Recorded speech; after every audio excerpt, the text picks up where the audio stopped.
gang. Welcome back to Hali Tiki Room to Habs After Dark. I'm Devin.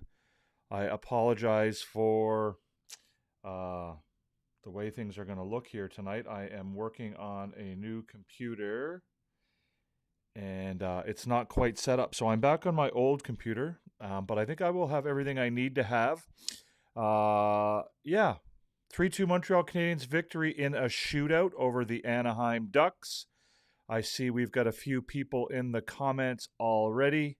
I see Cheese Wizard and I see Adrian. I don't know who else is here. Unfortunately, I don't know how to check that without going back over to here. And yeah, Adrian, I think, is the only one in the room right now. But let's get to the game first. Cheese Wizard says, will Line win the Rocket Richard Trophy this year? I will say the answer to that. As much as I'd like to say yes, I'm quite certain the answer to that is going to be no. Adrian comments, what a win for Line's 4 games and 3 goals. His first shootout goal as a Hab. I'm glad it was Line. Then Caulfield, both great goal scorers. Great game for Monty. Doc scores, and that was electric. Game-winning goal. That's a lot of words. Yeah, without any periods or commas, but that's okay. I think I understood what you meant. Adrian, I agree with just about all of that. Yeah, I thought it was a decent game. I'm probably not going to be as complimentary as you were in all of that as far as my review of the game. I thought there were some problems. I thought there were some issues that I would like to talk about, and I'm going to talk about. I didn't think it was a great effort for the team. I thought the result was good. I thought there were exciting moments in the game for sure. Um, I thought there were a few, uh, you know, aspects that were fun to watch and enjoyable, I guess, to a certain degree. But there also were some serious concerns there for me as far as the team's progress towards being a productive, you know, consistent winning hockey team. There were some problems there for me as far as the uh, problems and the issues that were made or mistakes that were made on the ice. The consistency of the effort, I had some concern about. So let's have a quick look at our scoreboard. We'll do that real quick, and then we'll talk a little bit more. If you have any questions or comments, feel free to fire away in the comment section. Don't be shy. Yeah. So first of all, we have 3-2 final. Canadians win in overtime. They come out early in the game and they look quite good. They get a couple power plays. They're dominating the play. Anaheim doesn't seem to be able to keep up with them. And the Ducks get in a bit of penalty trouble. They take a penalty at 2:24 of the game. It's a slashing call against Harkins on Kirby Dach, and the Canadians take advantage of that power play real quickly, and they get a goal from Patrick Laine from Suzuki. And I think in the end they finally did give the assist to Lane Hudson. They switched it back and forth a couple times, giving it to Caulfield. It was a really nice play by Hudson, and I'm glad he did get an assist on the play. He kept the puck in at the blue line. Slavkovsky missed the net. The puck rounded around and almost came out of the zone. But not only did Hudson manage to keep the puck from crossing the blue line and exiting the zone, he also was able to make a very quick cross ice pass all the way to the far side of the ice. I'm not sure how he even saw Suzuki there, but it was a brilliant cross ice pass from Hudson to Suzuki. Caulfield had a chance to intercept the pass, but he let it go all the way across. Suzuki gets the puck sort of towards the top of the circle. He steps in, fakes a shot, cross ice pass to Laine, who one-timer just absolutely buries it before Dostal can get across his crease, and it's 1-0 for the Canadians. The Canadians continue to dominate a little bit at that stage, and there's another penalty for Anaheim, Fowler hooking on Cole Caulfield. Unfortunately, the Canadians are not able to take advantage of that of that power play, and they're not able to score. Anaheim scores 11 minutes into the first period. Harkins intercepts a pass in the defensive zone. He breaks out with Terry. Harkins passes to Terry in the neutral zone. Terry carries the puck across the blue line, makes a really nice pass to Carlson, who's trailing the play. Carlson gets a shot away, and Montembeault makes the save. Unfortunately, he gives up a really big rebound.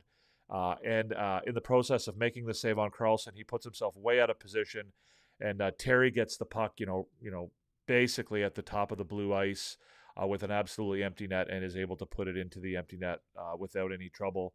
Terry had a really good game tonight. For those of you who watched the game, he played really, really well, like spectacularly well. So that tied the game at 1. My apologies for leaving the screen for that long. But here I am. I'm back. Second period, the Canadiens came out a little bit slow. They didn't look good, and this is part of the game that I had a bit of a disappointment with, or I was a little bit disappointed with. Terry gets a second goal of the game, 4:25 into the period. The Canadiens are shorthanded. It's a soft call. Again, 2 really soft calls against Montreal in that second period. Newhook gets called for holding on Vetrano. I invite you to go and have a look at the replay and see what you think, but it's an absolute disaster of a soft call by the referees, and the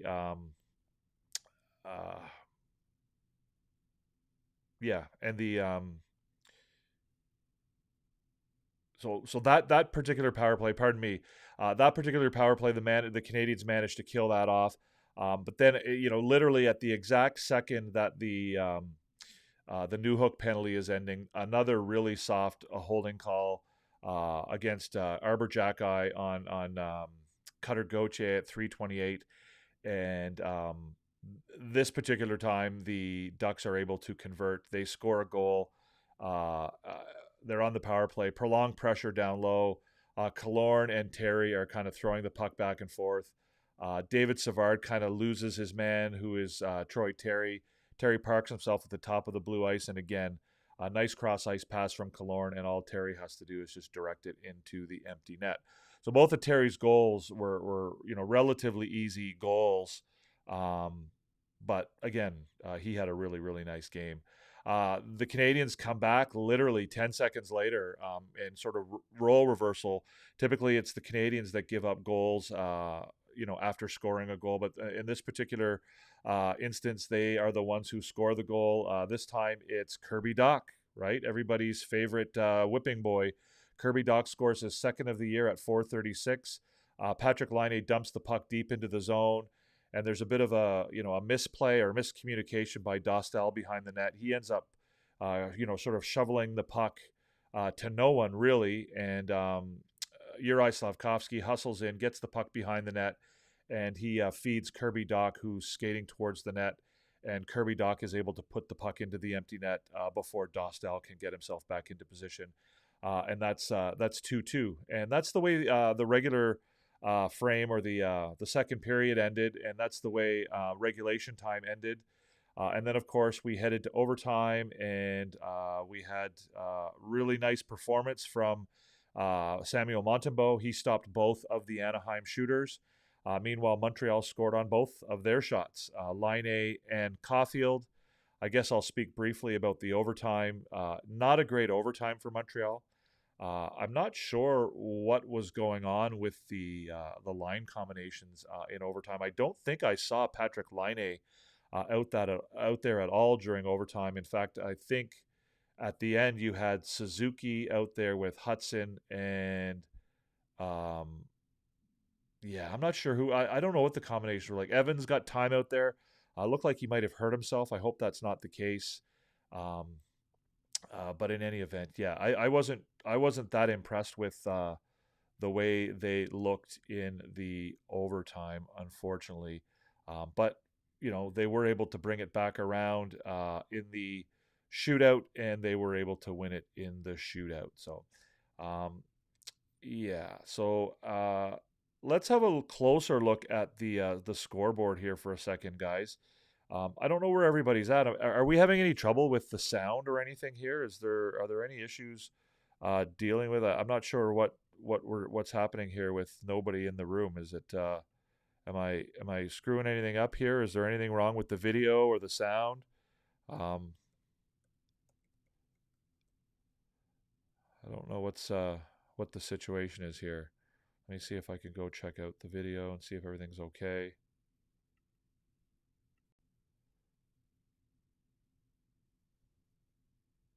Am I screwing anything up here? No, Is there it looks anything like it's wrong with the working. video? Or maybe you guys just aren't interested tonight. Oh, there you are. Adrian's back. Welcome.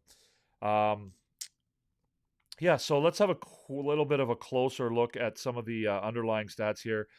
This is kind of where I'm a little bit disappointed. The Canadians obviously got outshot quite badly in the first period. They did a little bit better in the second and third, but again, they're outshot again, and they only managed 21 shots on goal. And that's been a concern for me, and I think it's been a concern for the team. Their lack of shots on goal, and again, 21 just isn't going to cut it if you're going to become a competitive team in this league.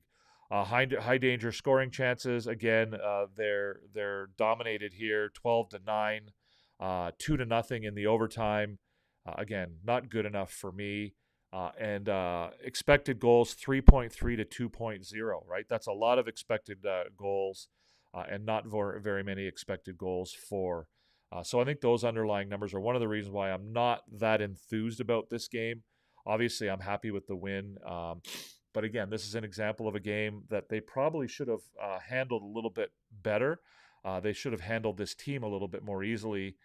Anaheim, of course, playing without a couple of their better players. They're playing without Carlson. They're playing without Zegras, and the Canadians kind of played down to them a little bit. There were points in the game where Canadians demonstrated that they were the better team, but I don't think they did that thoroughly enough for my liking. So, Crazy Shady, everything good? I'm listening while driving. All right, sounds good, Crazy Shady. I appreciate it. Thank you. Be careful, and don't do anything silly. Don't drive off the road. If you guys have any questions, you don't have to wait. I'm not going to do what I've been doing in the past, where I have to get through all of my prepared business before we get to the comments. If you have any questions, feel free to fire away, and I will certainly answer them as we go along, as opposed to waiting until we're all done. But seeing as where there's no questions at the moment, I'm going to head to the report card right now. Hey Hunter, what's going on? I'm going to head to the report card, and we'll have a look at that. Again, you'll see that I wasn't overly happy with the situation tonight. I didn't think it was a great game for the Canadians. I'm happy to listen to anybody who disagrees with that. I'm happy to consider, other opinions. But for me, it just didn't look like the kind of effort that is going to be successful, long term, if this team wants to be a contender. Yes, they allowed 3 or fewer goals. Yes, they scored 3 or more goals technically by way of the shootout. They got that third goal. I'll give them a check mark for special teams. I believe they were 1 for 2 on the power play. And they killed 2 of 3, I think it was, something like that. Engagement, effort, and energy, I just didn't find it to be there tonight. I didn't, especially in the first period. I found them to be a little listless. I didn't find there to be, a consistent effort level that I would have liked to see. And for me, I gave them a check mark for pride. I could have easily given them a failing grade there. But it's, the biggest one for me is progress. And this was not to me a step in the right direction. This is not a game they'll look back at and say, this was a positive. This is us doing the things that we want to be doing long term. This is not a step in the right direction, in my opinion, especially when you compare it to, the last 3 games, even the the Washington game. I thought, they showed a little bit better than they did tonight, and certainly, the 2 games before that, they definitely were a better team. Hey, Entertap, what's going on, pal? Yeah, I agree, Entertap. I agree. Sometimes, it's not your best game, and sometimes you win anyway, and that is a thing, that is a characteristic of winning teams. But again, and I mean, I'm happy they got the win, but as far as this being a step in the right direction. I'm not sure I'm prepared to give them that tonight. I don't think there will be very many. I mean, you saw, if you were watching the French broadcast, you would have heard Patrick Laine interviewed after the first period, and he certainly wasn't very happy about the game. And I just don't think it was a step in the right direction as far as an ongoing, consistent 60-minute effort by a team that hopes to become a contender. And that's fine. That's not the end of the world. Obviously, like we've talked about before, progress isn't linear. There will be steps forward. There will be steps backward. And I guess, we can look at this game in a positive light and say, well, this was a step backwards, but they managed to get 2 points out of it anyway. So, if they can take a lesson from it and still get the 2 points, then I think that's certainly not anything to sort of ignore. I mean, it's nice. It's better to learn a lesson and have a step backwards and win 3-2 in a shootout than it is to get beat 8-2 by the Seattle Kraken, I guess, or to get beat 7-1 or whatever it was by the New York Rangers early in the year. So, yeah, I'm happy with that. You are correct. Credit to Monty and Dostal too for keeping their teams in the game all evening. Well, that sounds like a really nice segue to get to the A team. I know you enjoy the A team, Entertap. So let's have a look at the A team for tonight.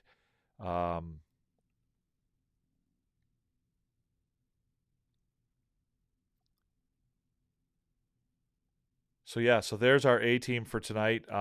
You'll see Samuel Montembeault, as Entertap points out, in the number 3 spot. Was that our first shootout win? That's a good question. I don't know if it's the first shootout win of the season. It could be. Yeah, it could very well be. Yeah, I'm not 100% sure on that. I'll have to look that up after I'm done here. Unfortunately, I'm working off my laptop here, so I don't really have much ability to look things up while we're going. So I'm going to have to wait and have a look at that later unless somebody else wants to do it for me. But again, Samuel Montembeault, I thought especially in the third period, he kind of saved their bacon late in the game. He kept them in it in the first period as well.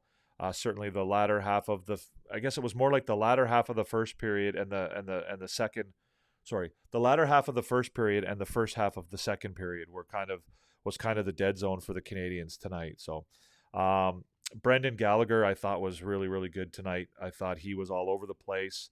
He was setting up plays. He was, getting scoring chances. He was playing well defensively. Killing penalties. I thought he was really, really good tonight. I thought it was one of his better games. I think the Washington game was a meltdown. I thought everything was all right, but after 4 breakaways, no goal for one of them. Good thing they practiced breakaways. Yeah, again, I'm not going to call it a meltdown. As most of you know, I didn't actually watch that game. I was actually at Hollywood Studios in Disney for that game, so I didn't actually get to watch it. Again, not scoring on 4 breakaways, I don't think is qualifies as a meltdown for me.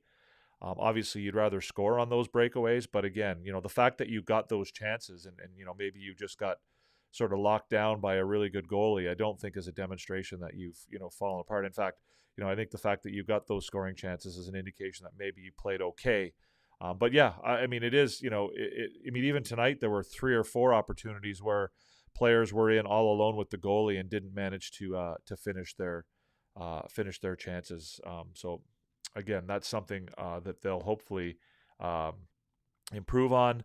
I also had Lane Hudson here. Again, I thought that pass that he made on the first goal, that keeping the puck in at the blue line and managing just literally a one-touch cross pass on the tape to Nick Suzuki. Like, I don't even know how he did that. I don't know how he saw it. I don't know how he did it.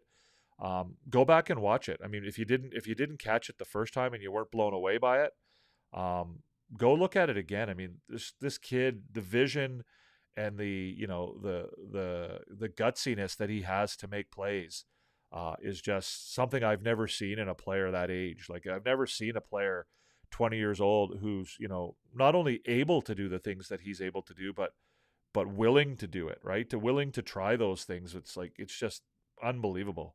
I thought he had a pretty good game. Otherwise, I think he's starting to get the feel for what he can and can't do on the ice.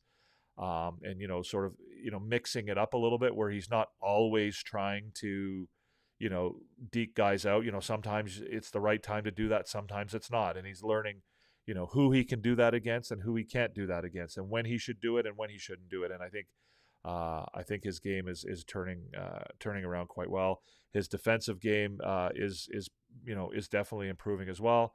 I'll be interested to see what some of the underlying stats were. I always look at the hockey stat cards, and I don't know why I do, because I feel like that model for measuring performance isn't a great one. It typically has Lane Hudson as not performing very well, which I have an issue with. It was our first shootout win of the year. Okay, so the Canadians get their first shootout win of the year. I think they've only had have they only this might have been their first shootout of the season, if I'm not mistaken. I don't think they've had any other shootouts. I think they're 1 for 1 on the shootouts this year. So, and Patrick Laine, I thought had a good game tonight too. And it's funny because you can tell he's still not 100% there. His skating's not completely there yet. He doesn't quite have his fitness or his gas or whatever you want to call it completely. And so, and yet tonight he did have a goal, an assist, and the shootout goal as well. So, um, I thought, I thought, yeah, I thought he played a really good game. I mean, the assist, I guess, was kind of a bit of a fluke, but the goal was certainly vintage Patrick Laine. It was a really nice goal. 2024 lack of what does 0004 execution? What does that mean? Am I missing something there? Oh, never mind. Lack of execution for sure, but also Thompson stood on his head. Yes, Thompson did definitely play. Again, I'm not going to criticize a team for getting and missing 4 breakaways. I think the fact that you're getting 4 or 5 breakaways in the course of a period is an indication that you're it's an indication that the other team isn't playing very good defense, but I think it's also an indication that you're definitely getting opportunities. And realistically, if you get 5 breakaways in a period, the odds of going 0 for 5, that's probably not going to happen on a regular basis. They had a shootout against the Islanders in New York. Right. That was when I was in Toronto. I think that was the first game of the year that I wasn't able to do a show for. Yeah. Okay. Yeah, you're right. So I wasn't able to watch or do a show for that game either. That's why I probably it slipped my mind. So we've got Gallagher, Hudson, Montembeault again. I think Montembeault is really rounding into form. This is 3 or 4 good performances by him. It's interesting because before the game, I kind of had a thought that it would have been a decent game for Caden Primo to get a start. I mean, you're playing against one of the lesser teams in the league. Caden Primo, if you guys all remember, had a shutout last year against Anaheim. So I thought it might have been an opportunity to get him a chance to get in the net in a comfortable situation and put him in a good opportunity to succeed. Obviously the coaching staff didn't see it that way, which is fine. Obviously things turned out quite well, as far as Montembeault being up to the task. So that's pretty much it for my prepared stuff for the game, guys. If you've got any questions, now would be the time to fire away. Let's do this, guys. I don't see a lot of action here in the comments tonight. It looks pretty quiet. Who do we have? We only have Entertap and Adrian in the room at the moment. Maybe we can. Let me see if I can get some of the TikTok crew over here. I forgot to set up the TikTok, which I often do, but it'll just take me a moment, if you'll bear with me, guys, to just open up my TikTok and see if I can get some people over there to take part. So here we go.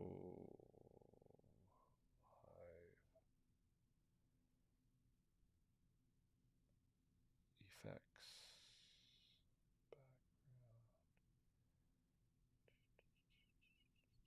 Sorry, guys, I'm here. I'm quiet, but I'm just doing something which will take me. Oh my God, did I get rid of that graphic? Did I get rid of that graphic? I probably did because I'm not very smart. Okay, where did I do with that graphic? Am I going to have to go back? I did get rid of that graphic. So, because I'm stupid, pardon me, guys, this is just going to take a few minutes longer than I told you it would. Enter tab. Let's hope Evans is okay. If not, do they call up Kandata or Beck? I can't tell you who I think they'll call up. I can tell you who I would call up. I would definitely call up Kandata. For me, I'm leaving Beck in the minors for the whole year. I don't see the value in bringing Beck up at this point. My sense is that the plan was for him to remain in Laval for the entire season, and I don't see any real value in changing that. Like to me, um, they're like the Canadians are not playing for anything this year. So I mean, it's not like you're bringing Beck in because you think he's going to make a difference. Um, Also, I don't, I mean, could Beck come up and be, fit in just fine and be, a perfectly adequate, player in the lineup? Yeah, absolutely he could, but he could not as well, right? So like, do you want to take a chance and risk, hurting his development for what is, really little benefit, right? Like, there's not like it's not like, you're bringing a guy in who you think is going to change things up or make a big difference or, like I don't see the need or the, why you would do that. I cannot find this friggin' graphic. It's driving me up the wall right now. Um, so yeah, so for me, I'm bringing up Kandata. Like if I have the choice, I mean, Kandata played well when he was here before, and if you need a forward, then I think he's perfectly good. He's a veteran, essentially, as far as I mean, relative to Beck. So I don't have any problem bringing him into the lineup, and I certainly don't feel there's much reason to take a chance with Beck. I like the idea that Beck is in the minors and that he'll be there for the entire season. It gives him some consistency. It gives him a routine. It allows him to develop as a pro. It's his first year as a professional. He gets to play with the same guys. He gets to learn not only how to play on the ice but off the ice. He gets to learn how to be a bit of a leader playing with those guys. And again, there's every bit of a risk that he could come up to the NHL and it sort of it affects his confidence negatively. So I'm not liking the Matheson Hudson pairing. I don't either. I don't like it either. I frankly didn't like Savard tonight that much either. I thought Savard was not very good.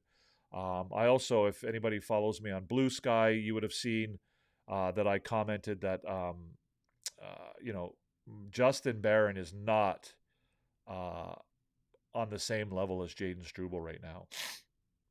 Replacing Jaden Struble with I mean, I understand why you have to play Justin Barron. I get that you can't just like let him sit on the bench or on the press box for you know games and weeks at a time. If the idea is that you're going to try to eventually trade him somewhere.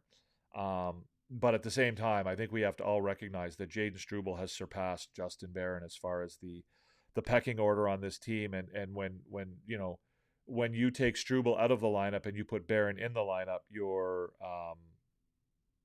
making the team worse. Like they're not nearly as good with those guys. So as far as Mathis and Hudson goes, I don't think it's a great pairing. To me, I kind of like Hudson Gooley. I think you could have, I mean, I think at this point you could even play Matheson and Savard together. Quite honestly, I don't think you need to have a veteran with the young defensemen anymore. I think our young defensemen have all gotten to the point now where they don't need that protection. They don't need that sheltering. Hudson can certainly play with Gooley. Jack Eye can certainly play with. I mean, we've seen him play with Struble, and they've looked really, really good. So again, I don't know what all of that means, but again, I agree with you completely, Entertap, that the Matheson Hudson pairing doesn't look that great. I would even consider putting Hudson out there with Jack Eye. I'm that comfortable with Jack Eye at this point that I'd be willing to do that. Hey guys, if you're over there on TikTok, I see you. Follow the instructions on the screen behind me, guys. You can come on over and join the live on YouTube. We're over here. It's Habs After Dark. We're having a chat about the game. We'd love for you to come over. Unfortunately, we're not doing any more lives on TikTok. We're doing everything on YouTube now. It's a much better platform, I think, for everybody. So if you do want to be a part of it, if you want to see the entire show, if you want to see the graphics and you want to see what we're talking about, and more importantly, if you want to join the conversation, you have to come over here. The channel is Recliner Sports 4. If you go over to YouTube and you search Recliner Sports 4, you'll find me quite easily. You can subscribe to the channel, and then you can join us and be a part of the conversation. We'd love to have you. Um, Easy as that. So come on over and join in with us. Adrian says the Habs are starting to have their winning spark. That's what I like to call it. Yeah, I mean they're playing. They've played 4 games in a row now where where they've been.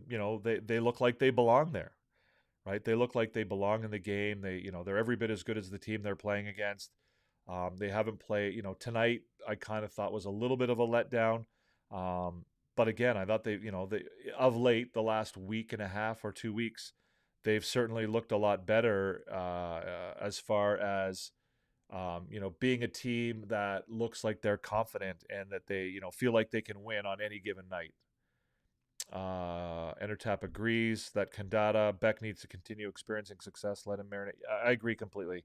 I don't know if you saw. I got in a bit of a conversation with a few people over the last couple days. Grant McCagg, who I don't think is very smart when it comes to hockey, commented that he thought not only should Owen Beck be called up from Laval, but he should be given a chance to play on the second line. Which again, I mean, I guess Grant McCagg was a scout for the Montreal Canadiens at one time.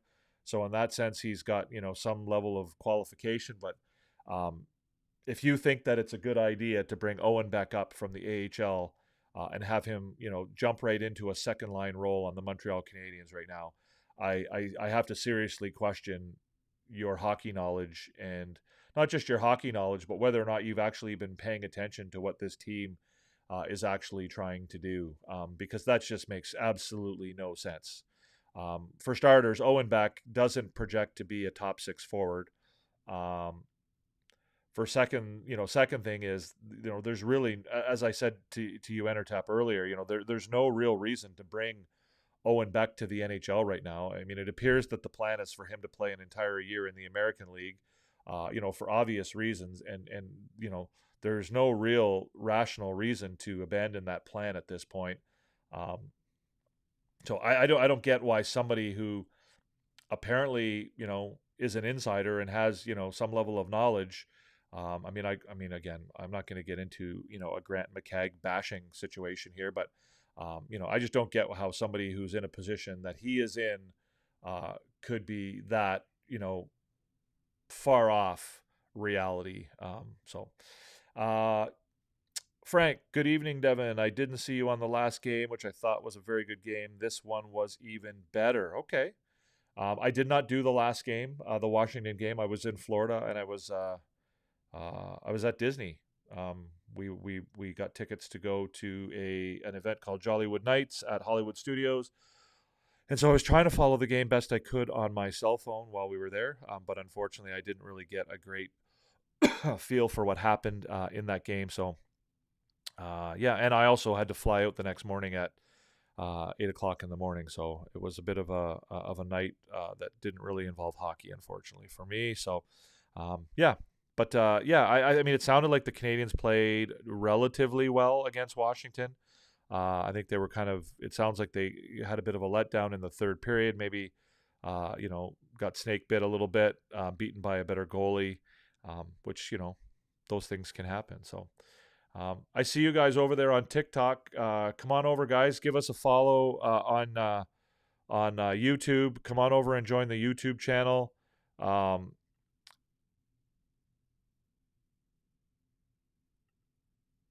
Come on over and join the YouTube channel, guys. Recliner Sports 4. Really, really easy to do, and then you can come on and join the conversation. If you are here in the live, give us a thumbs up. For those of you who are in the live, give us a thumbs up. If you're not subscribed yet, please do so. Hit that button, hit the notification bell, all that good stuff. Like I said, for whatever reason, it's only like 35% of the people who are viewing these lives are actually subscribed to the channel. So we're trying to get to 500 subscribers, which is a pretty big task right now for us. But we'd love for you to help us get there. So I liked Anderson's game as well, Entertap. I thought he had a lot of jump. I thought he's had a lot of jump, all year. I thought he's had a really good season so far.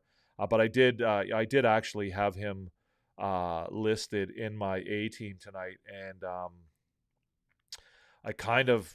I had him and Gallagher and Hudson, and then I took him out, and then I put in Montembeault and Laine at the last minute. So, but no, I did think Gallagher and Anderson together have been a great combination, which is good because I think they've actually elevated Dvorak a little bit too. I mean, as much as I'd rather see them play with Jake Evans, if I'm being completely honest, the fact that they're playing so well has kind of made Dvorak's game a little more palatable than it probably would be if he was playing with Armia, for example. So would I agree that Montreal's rebuild is ahead of Anaheim's at this stage? Yeah, I think I think the Canadiens' rebuild is at least a year ahead of Anaheim's. I mean, Anaheim is doing a few things that I don't quite get. They're doing what I think is a bit of a cardinal sin when it comes to rebuilding, and that's taking roster spots away from young players by bringing in older veterans. Like this Jacob Trouba signing makes no sense to me, or a trade. This Jacob Trouba trade makes absolutely no sense to me. Hiring Sean Cronin, who appears to be a complete hard ass, to be the head coach of a young, developing, rebuilding roster doesn't seem to make sense to me. Like you and I, Entertap, have talked in the past about, the different components of a rebuild, sort of beyond the roster itself. And, part of it is, building an environment and building a family and building a group that likes to play together and enjoys each other's company and, has chemistry and, will be friends and teammates for years and years and years to come. And, learns under a coach who's a teacher, right? I don't understand why Philadelphia would hire John Tortorella to develop young hockey players. I don't know why Anaheim would hire Sean Cronin and Pat Verbeek to oversee a rebuild. Like, I don't get that. Like, why are you bringing in two hard asses to teach young hockey players? It doesn't seem to make sense to me. Hudson is one of the best rookies in the league with 19 assists and second with 19 points. Yes, both of those things are true, Adrian. I think he is second behind. I know he's second behind Mishkov in points. I believe he's first in the league for rookies with 19 assists. I don't think any other rookie has more than 19 assists. He now has assists. He has points in 7 consecutive games, which is a new Montreal Canadiens record, passing Chris Chelios. I will say that Macklin Celebrini is on a better points per game pace than Hudson is. So in that sense, you could argue that he's third in the league points wise. But I think he's rounding into he's rounding into a really special player. I see they stopped playing Primo. I wonder if they're going to do something about him. I don't really like the way you worded that. I don't know if they need to do something about him. They might do something with him. Again, I think that if you're looking for them to do any kind of move involving Primo, I think what you'll first see is you'll see them bring in a goaltender from somewhere else, whether it's a minor league goaltender or otherwise. I think that the fact that Dobesh is now injured down in Laval probably puts a stop to any thought that they might do anything like that. I don't think that Dobesh is out for very long, but certainly they're not going to risk losing Primo while Dobesh is injured, unless again they bring another goalie in. But again, even bringing another goalie in, they're not going to risk losing Primo as long as Dobesh is injured. So I don't really see that being something that's going to happen in the short term. Um, and again, I don't necessarily. I mean, I don't know that they've stopped playing Primo. I mean, Primo's the backup, and you would expect him to play every, fifth or sixth or seventh game. If he's playing well, he might get in, a little bit more often than that. Certainly, I expect next time they have a back to back, he'll play probably the second of the back to backs. But again, I don't know that they've stopped playing him. Um, Again, we saw another move involving goalies in the NHL today. Mackenzie Blackwood going to the Avalanche. Not a big Mackenzie Blackwood fan. So again, but I mean, these are the types of goalies that teams are coveting right now, right? So for those of you who think that Caden Primo will easily, pass through waivers without anybody paying any attention to him, need to pay a little bit of attention to the goalies that are getting picked up around the league right now, right? So there are a lot of mediocre to below average goaltenders that are finding spots in the NHL. If you're over on TikTok, guys, come on over to YouTube. The channel is Recliner Sports 4. We'd love to have you if you want to join the conversation, if you want to ask any questions, if you want to participate in the show. The show is called Habs After Dark. The channel is called Recliner Sports 4. All you have to do is go to YouTube, open up your YouTube app, and find the channel and come on over and join us over here. I think they may very well flip Trouba at trade deadline time if they can find another team to take on some percentage of his contract. Yes. I'm not sure what are they. I assume they have some retention spots left in tap. That does make some sense. He will still have a no trade clause though, so that might not be as easy as it sounds. He's got a partial no move clause, partial no trade clause. I think a 15-team no trade clause. But yeah, he could be a valuable piece for a contending team. Going into the last 20-25 games of the season.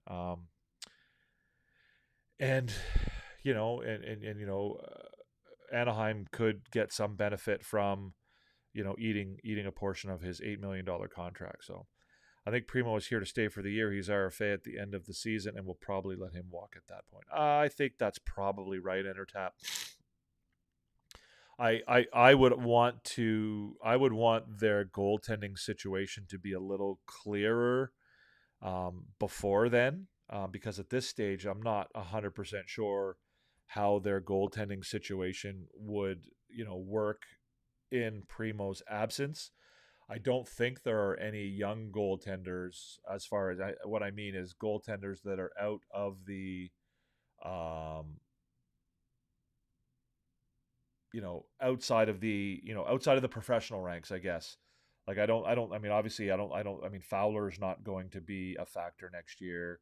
I don't see, Volokin or Vikvanix or Croteau or Quentin Miller or any of those guys being factors, next year. So, if Primo is let go, then, you have to be relatively confident that either, Dobesh or Hughes, more likely Dobesh, is in a position to make the move up to the NHL, to be Montembeault's backup. And then you would have to, you'd have to be confident that you had another goalie who was adequate to play at the Laval, level, at the HL level. So, yeah, that's kind of the only thing that's the only concern I would have about, not keeping or getting, Primo out of the mix. So, Primo is going to get removed if he plays negative by the end of the season. I don't agree, Adrian. Again, there's a lot more to it than that. It's just not a matter of him being removed. It's a matter of who's going to replace him, right? And I don't think that's as easy. The answer to that question, I don't think, is as easy as a lot of people make it out to be. It's not a matter of just getting rid of a guy um, just because. I think you need to have more of a plan in place than that. So again, Adrian, if you think that that they're going to put him on waivers with the hope that somebody will pick him up, the question I would have to you that is then who is going to replace him? Who is going to replace him at the NHL level? Who's going to be the backup to Sam Montembeault? And then who's going to replace that person in Laval?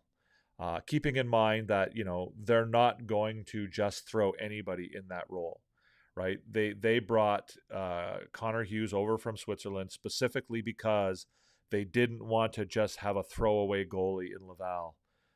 Again, I thought Casimir Kaskasuo did okay last year in Laval, but again, I think they viewed him as just sort of a stopgap, and a guy who really wasn't. They don't want to be in a position where they're just treating Laval as a throwaway, right?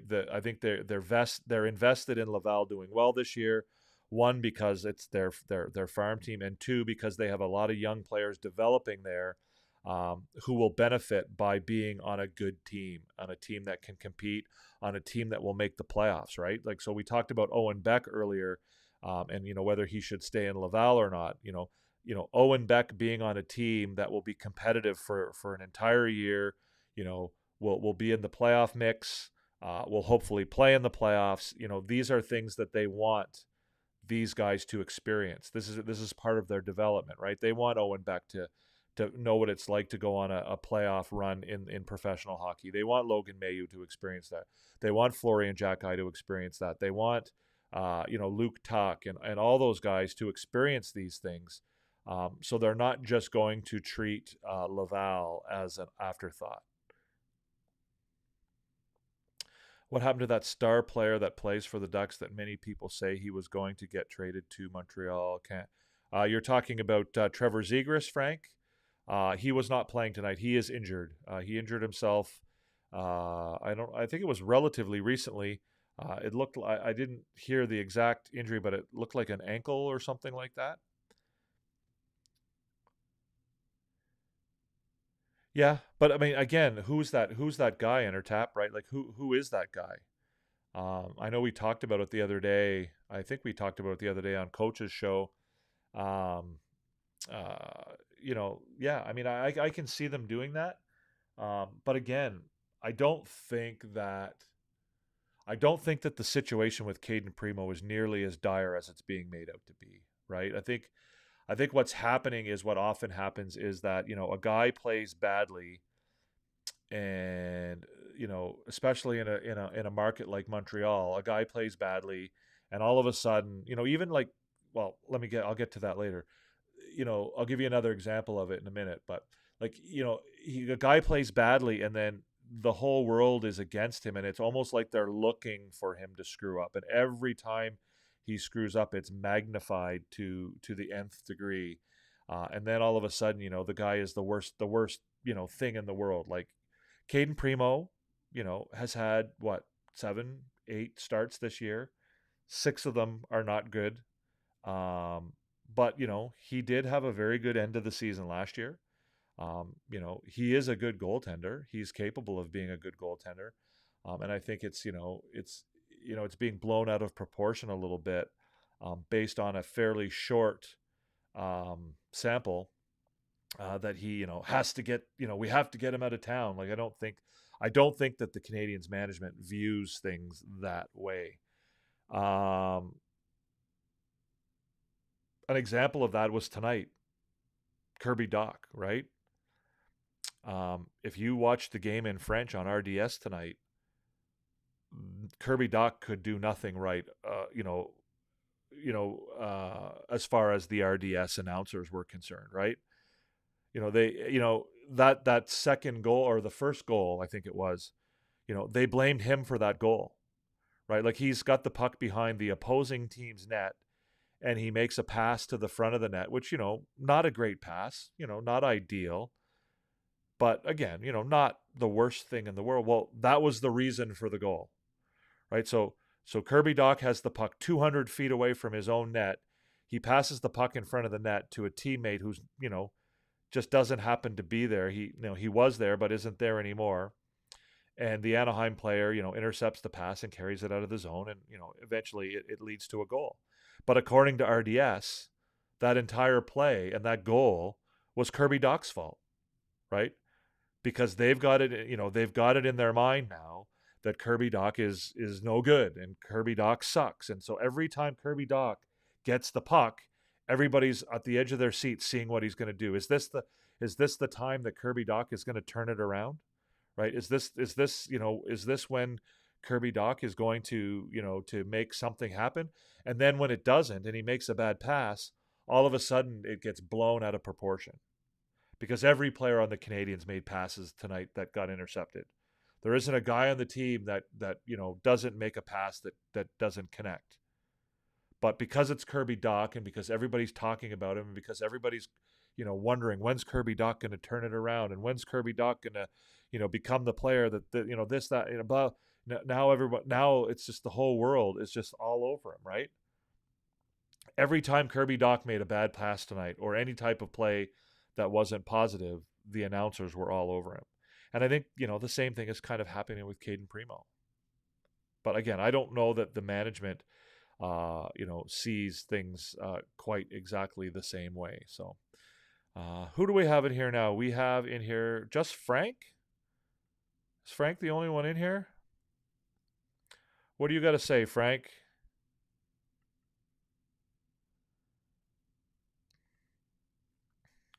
Nobody wants to talk. It's pretty quiet in here tonight. I guess I took a night off, and everyone thinks that that I'm not doing the show anymore. Are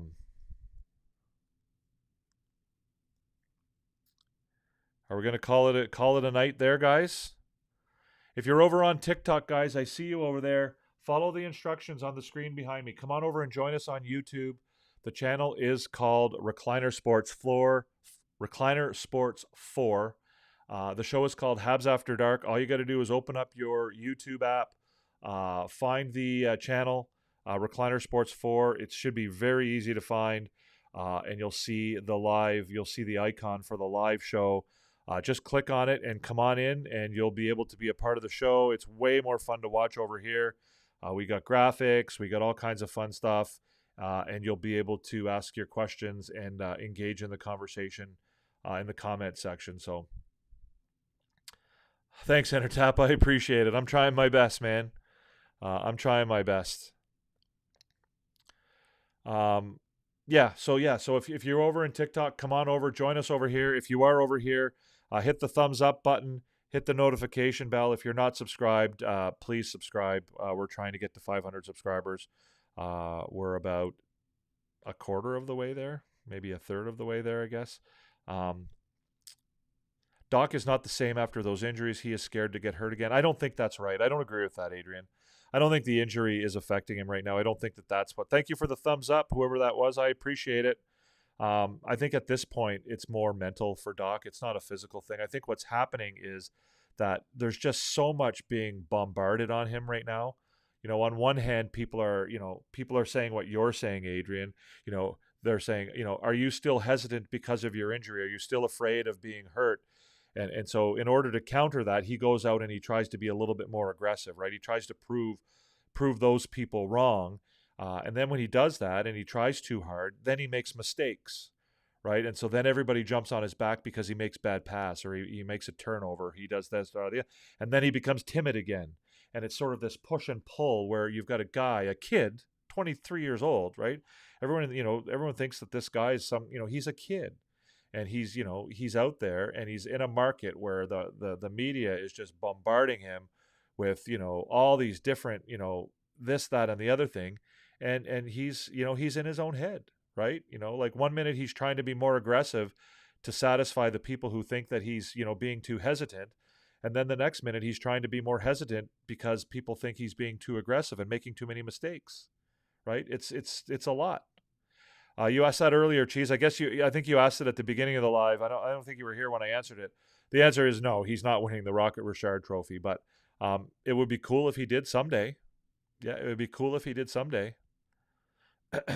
again, I assume you mean by your question, I assume you mean will Laine win the Rocket Richard Trophy this year? If you mean will he ever win it, yeah, maybe. I think that would be really cool. Albert Gilpin, welcome.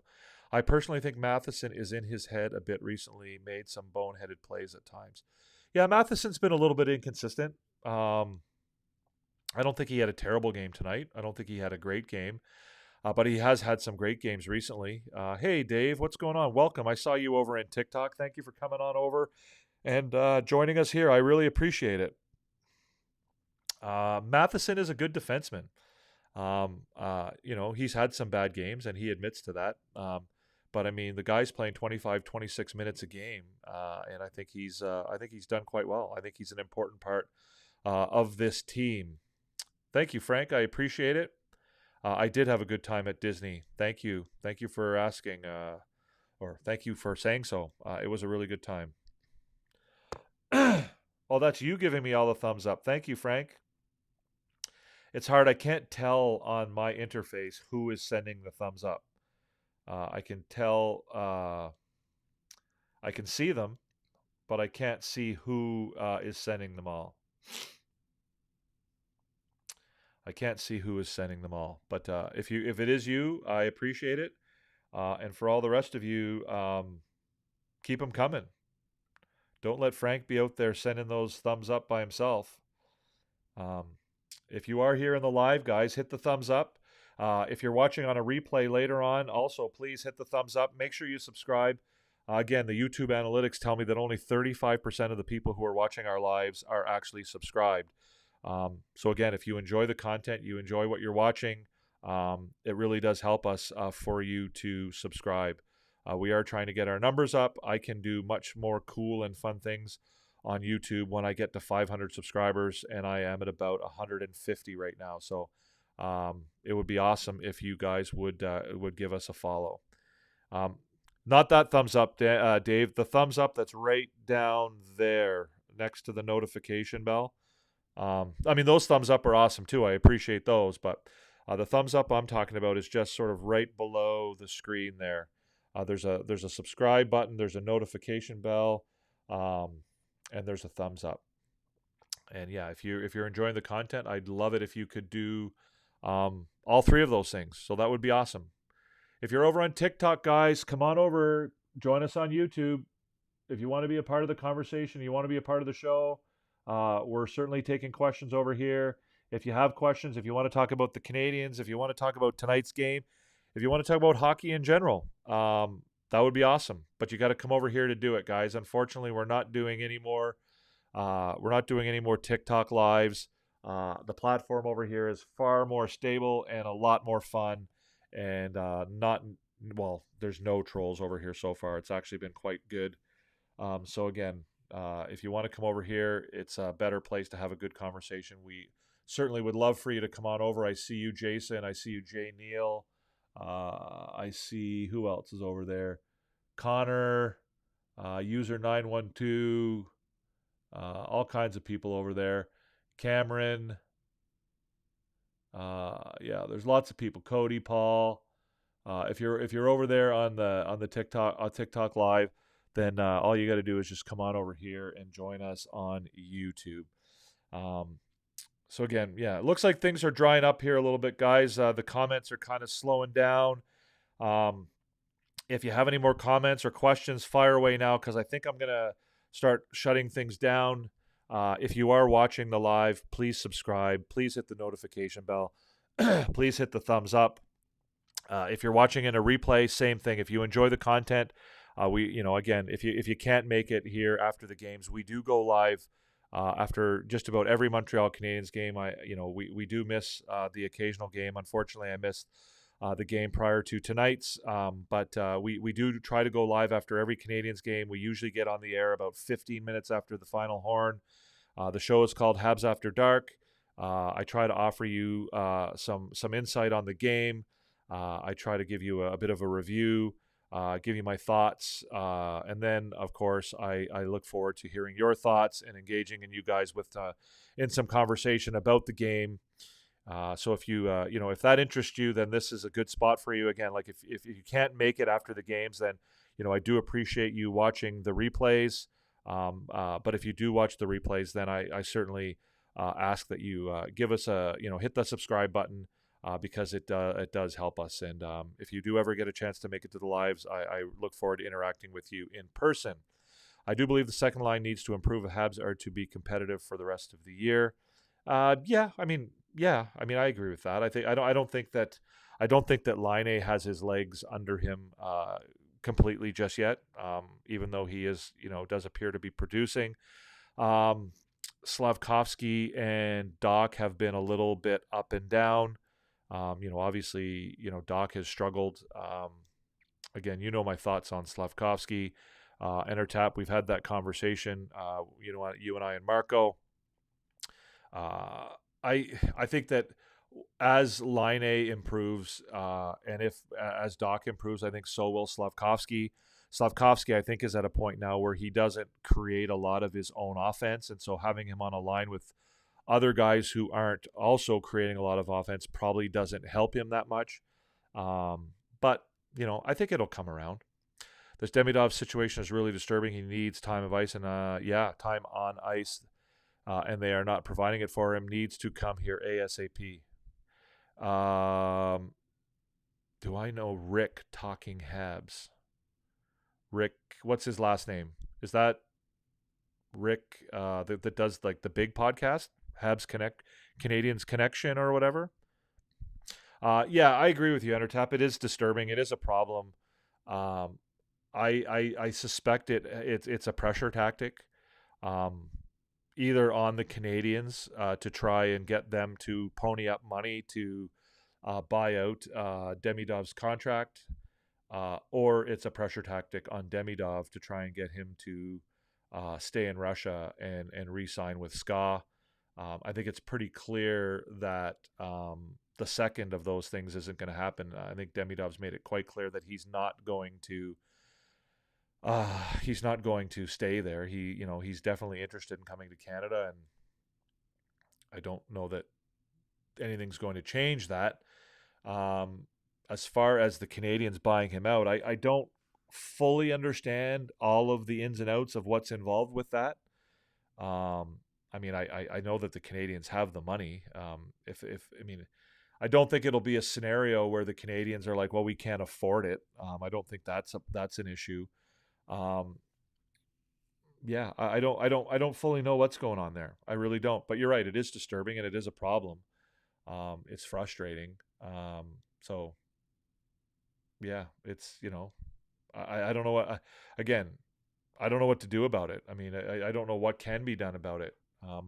I'd be interested to know. I know there was some talk, I guess it was a couple months ago now, or a month and a half ago now, there was some talk that, Kent Hughes and some of the management team was going to go over to Russia and meet with Demidov and watch him play and whatever. And I don't know whether that's happened or not.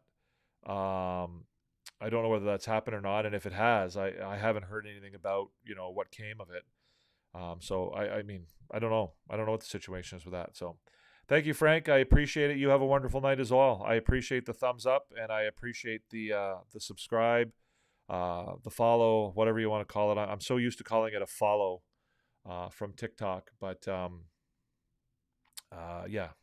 hit the subscribe button, guys. If you're not subscribed, hit the subscribe button. If you're over there on TikTok, guys, come on over.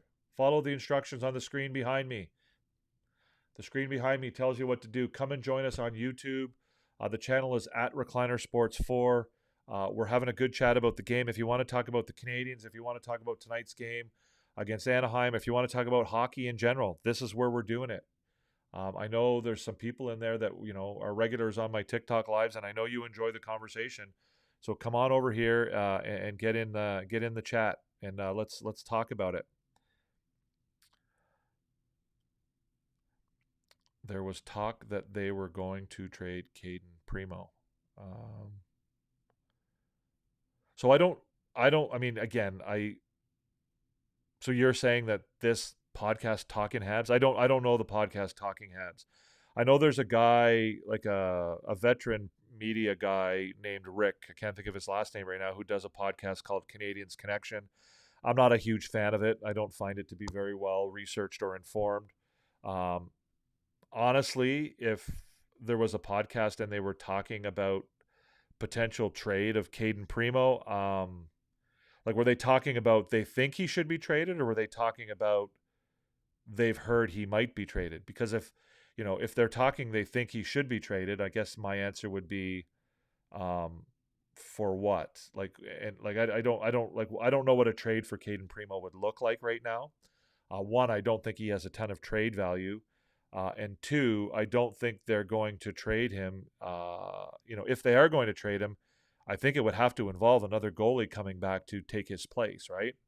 Like we talked about earlier, like, losing Caden Primo, um, isn't as easy a thing as a lot of people make it out to be, right? Like if Caden Primo is no longer on this team, there needs to be another goalie to take his spot, right? It's not just, you can't subtract a player from the organization without replacing him, right? Because Dobesh might come up and be the backup, but then who's going to take Dobesh's place in Laval? And then, yes, everyone's going to say, well, then we'll bring in a guy from the East Coast League to replace Dobesh. Well, that's great, but then who's going to replace the guy in the East ECHL? Who's going to play in Trois-Rivières? So the Canadians don't have a ton of goalies under contract right now. So, yeah, no, I understand that, Dave. But again, if you bring up a goalie from Laval, you have to replace him as well. And it's not just as simple as just sliding a goalie up, from each level to the next level. Who's going to play in Trois-Rivières? Who's going to play in Laval? Are those goalies capable of playing at the next level, right? Like, is Dobesh capable of playing in the NHL, right? Is the guy you call up from the East Coast League capable of playing in the American Hockey League? Like, it's just not as simple as that, right? Like, yeah, you can go out and sign somebody. There's goalies out there. There's free agent goalies out there. But the Canadians, as we talked about it earlier, the Canadians have made a commitment that they're not just going to treat Laval like an afterthought. They're not going to treat Laval like, a second. Obviously it's their farm team, but they're not just going to throw away Laval. I'm not a fan of TSN. They say stupid things about the Habs. One thing you guys should keep in mind when you're listening to, um, people who cover the entire NHL, so like the TSN people and the Sportsnet people, and if it's not somebody who's focused directly on the Montreal Canadiens, chances are they're not going to have very good opinions about the team, because they can't possibly, right? If you're talking about the guys who sit on the panel at TSN, they don't watch the Montreal Canadiens play, right? They're not following the Montreal Canadiens on a regular basis. If they're on the TSN panel, chances are they follow the Toronto Maple Leafs pretty closely, and then they follow the rest of the league sort of as necessary, right? There's not a media person in the entire NHL, in the entire media group, who can offer good analysis and opinions about every team in the league. So if you're sitting on the panel on TSN, and one night you're talking about and you're offering opinions and analysis about the Montreal Canadiens, and the next night you're offering opinions and analysis about the Minnesota, yeah, you can marginally know about every team in the league, but as far as doing deep dives and knowing, you know, the depths of what the team is all about, you can't do that and cover the entire league. It's impossible. I don't agree with that, Dave. I don't agree with that. I think there's a number of reasons why the Jake Allen trade needed to happen. One, I think they promised him a trade to a team that had some level of opportunity to contend. Two, I think he was the goalie that had the most trade value at the time. So again, I don't know that I would call it the worst thing they did. The other thing you probably have forgotten, but you need to keep in mind, is that after the Jake Allen trade last year, Caden Primo was spectacular, right? Caden Primo was the best goalie on the Montreal Canadiens for the last 30 games of last season. he played better. I don't know if I could say he played better, but certainly his numbers were better than Sam Montembeau's, after the trade deadline last year. So again, we're throwing Caden Primo in the garbage, on a pretty small sample size. So again, I mean, do I, would I be a little happier right now if the Canadiens still had Jake Allen? The other thing you got to keep in mind too, Dave, is that they were carrying 3 goalies last year. Right? They were carrying 3 goalies, and that wasn't a tenable situation either. So somebody had to go. I think the biggest thing last year was having 3 goalies. I think if they had managed to, get rid of one of their, I say get rid of, I hate that term, get rid of. If they had found a way to change that situation last year, I think things would have been a lot better. I don't know how it would have happened. Obviously, they had the same concerns with Primo last year as they do this year about him, clearing waivers and things like that. But I think playing with 3 goalies last year didn't help anybody. Despite the fact that Sam Montembeau played quite well last year, and Primo certainly did. Once he was given the backup job. So again, I think Primo still has some life in him. I get that time is running out on him, and he needs to show that. The other thing that a lot of people don't really get or understand is that Caden Primo was sort of sold a bill of goods by Marc Bergevin, right? Caden Primo was playing at Northeastern, I believe, University, was one of the better goalies in the NCAA, was a really good prospect, son of a former NHLer. I can't remember where he was drafted off the top of my head, but Marc Bergevin induced him to leave, convinced him to leave Northeastern, and come and join the Montreal Canadiens.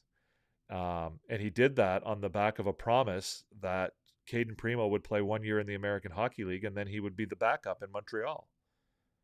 So again, I think that had a seriously negative impact on Caden Primo's development, right? Rushing him to the NHL didn't work for Caden Primo, and it rarely does for goaltenders, right? Like you've got a goaltender, like he was in the NHL long before he was ready.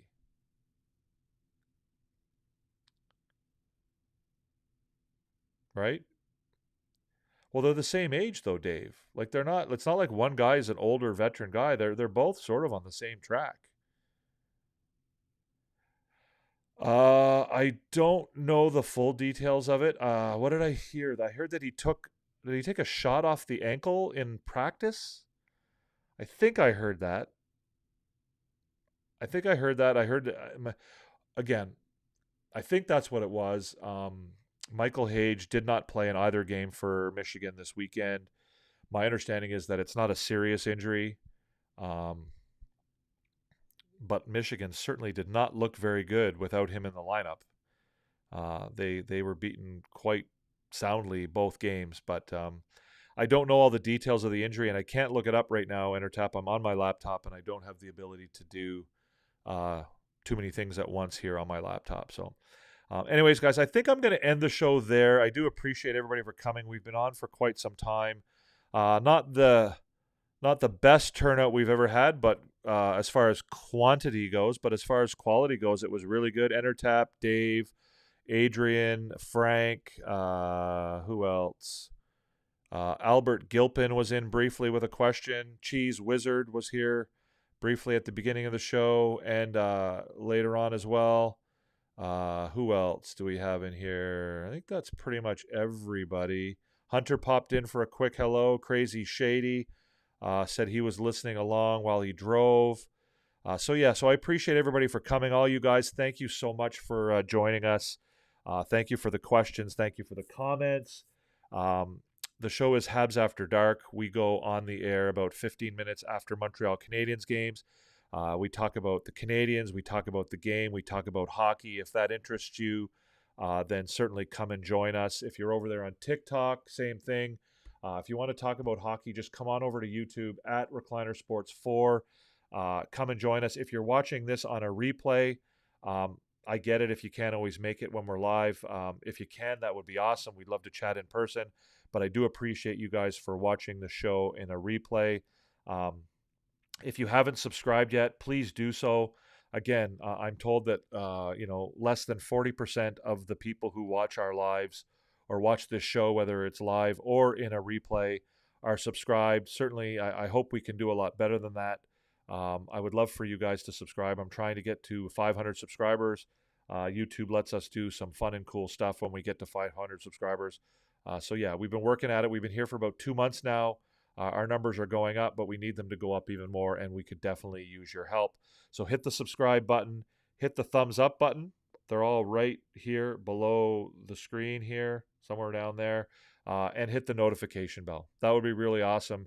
I really, really appreciate it. Yeah, and thank you guys for coming.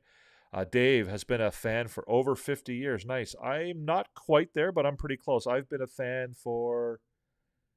if you accept that I was a fan since I was 3 or 4 years old, I've been a fan for about 46 years, 45 years. So, yeah. So I go way back too, Dave. So, yeah.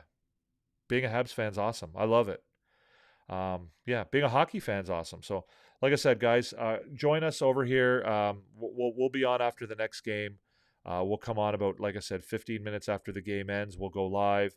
We'll talk about the game. I'll do some analysis, and I'll certainly be more than happy to talk to all of you about the game and about the Canadiens and answer your questions, and maybe ask you guys a few questions. Right? Maybe I can be a little bit better about that.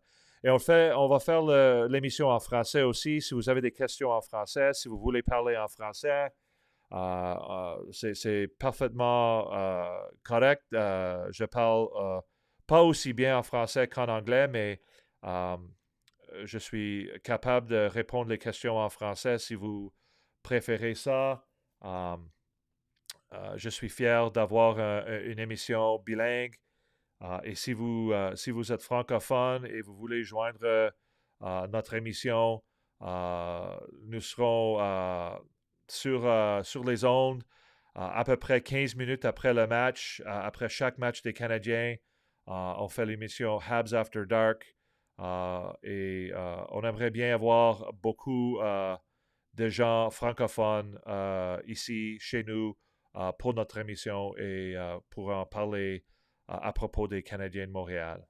I'm also, guys, in the works putting together another show called The Habs Day Shift. So this is going to be a daytime show that we can do and answer questions if that interests you at all as well. It's going to be more of a general thing about the Canadiens. It's not necessarily going to involve a particular game. It's going to be about the Canadiens and about hockey, and hopefully we'll be putting that on the air sometime soon as well. So that's it for me, guys. I appreciate everybody. It's really fun. I enjoy this too, guys. I know I keep asking you guys to subscribe and to thumbs up and all that stuff. But realistically, I do it because I like chatting about the Habs. I like chatting about hockey. I like interacting with you guys, having some, fun and civil, objective conversations about hockey. That's kind of why I left TikTok, because I didn't find it was very easy to have those objective and fun conversations over there. Too busy sort of filtering out the trolls. But yeah, I love this too. I do ask for the subscribers, and I do ask you to subscribe if you enjoy the content, just because it helps us grow the channel. But again, I appreciate you all. Thank you for coming. If you're watching in the replay, thank you very much as well. And we'll see you in the next one. Montreal Canadiens 3, Anaheim Ducks 2.